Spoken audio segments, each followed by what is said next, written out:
So, we're talking about your book, Why Science, which I thought was a fascinating read and still is quite relevant today. And my first question for you is just kind of more of a why did you write this book? Like, what were the motives behind writing it? That's a, I had actually forgotten that I'd written the book when you sent me an email. I had to go back and look at it, and actually, it is still up to date. It's because I got involved in the cultural literacy movement when Don Hirsch published Cultural Literacy, and we began working on the Dictionary of Cultural Literacy. And I began seeing science as one piece of an educational picture. And the purpose of this book was to say, okay, yes, you have to read Shakespeare. Yes, you have to understand these other kinds of things. But look, here's this whole field of knowledge, and you got to know about that too. And that's all part of cultural literacy. And so, in a sense, it was a manifesto for including science in what we call culture, which hadn't been done up to that time very much. Sure, no, that makes sense. And as far as your background goes, do you find that writing the book you were qualified to write something like that, or was it more kind of a stretch for the research? No, it wasn't a stretch. The point is, when I was a Marshall Scholar at Oxford, and I read history and philosophy of science. So I have the kind of the street creds with the humanists, because it turns out that my philosophy tutor at Oxford, when I knew him, he was just a young guy off the farm in New Zealand, but he became a very famous historian and philosopher of science, Ram Hare. And having studied with him, it turned out to give me an intro to the philosophers and other to people like that at my own university.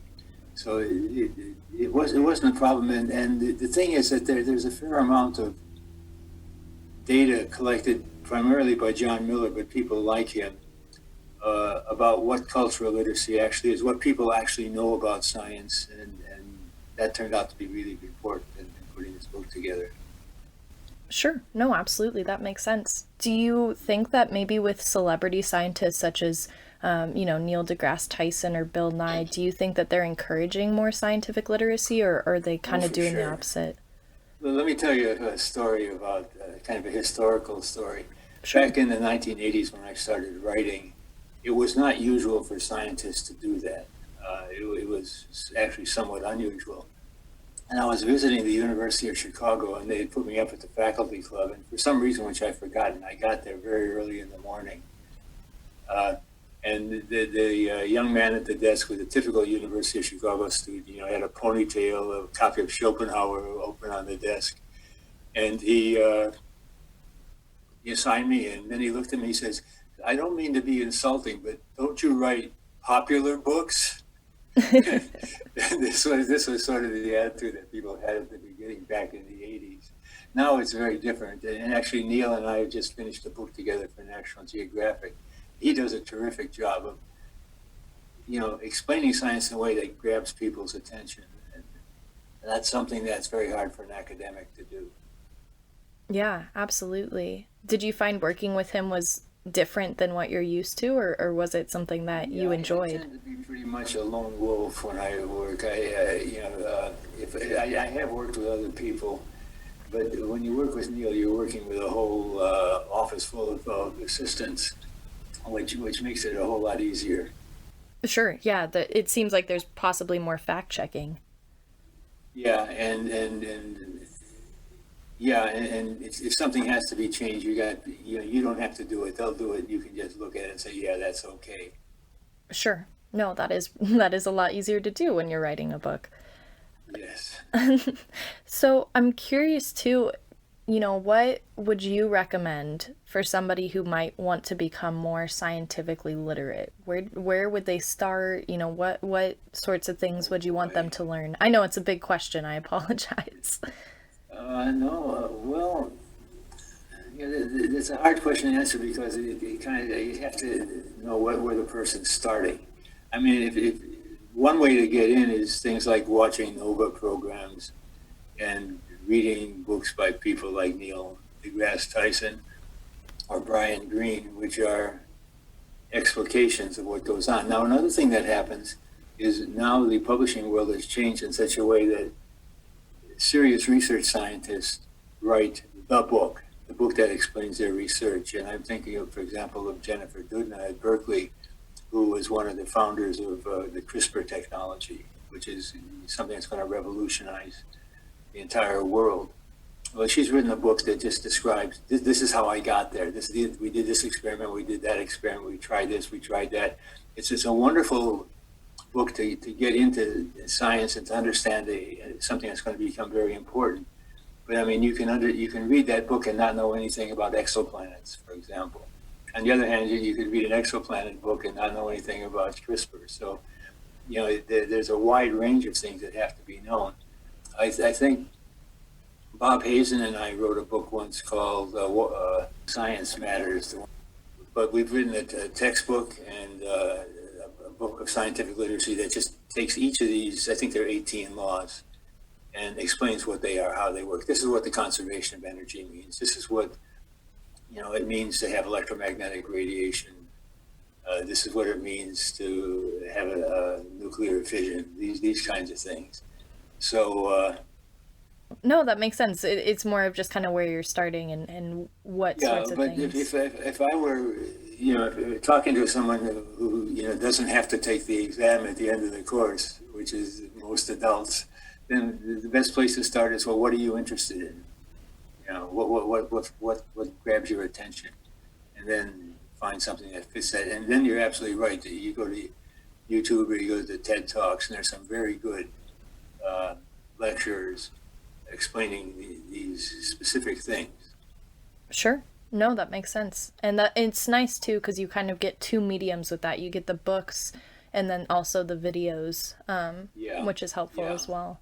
Exactly. So, yeah, that makes sense. So my last question for you, and then I'll let you go so you can spend the rest of your day, is just kind of what are you currently working on, or do you have plans for your next big book or things like that? Yeah, the last couple of books, actually I'm writing a series of books about exoplanets because I think that's probably the most exciting thing that's going on in science, right? Certainly the most exciting thing in the physical sciences is suddenly discovering that we live in a galaxy that has many more planets than stars.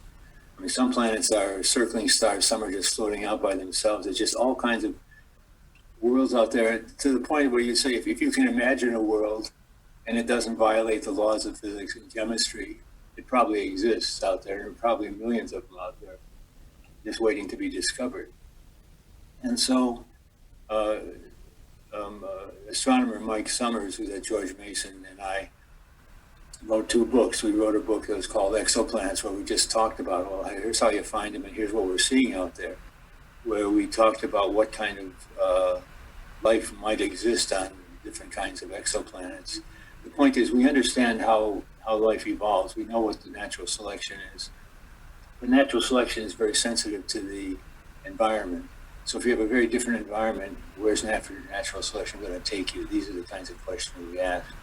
And I'm writing the book I'm working on right now, which I call my coronavirus book, because having been in lockdown for 6 months, I'd go crazy if I didn't have something to do.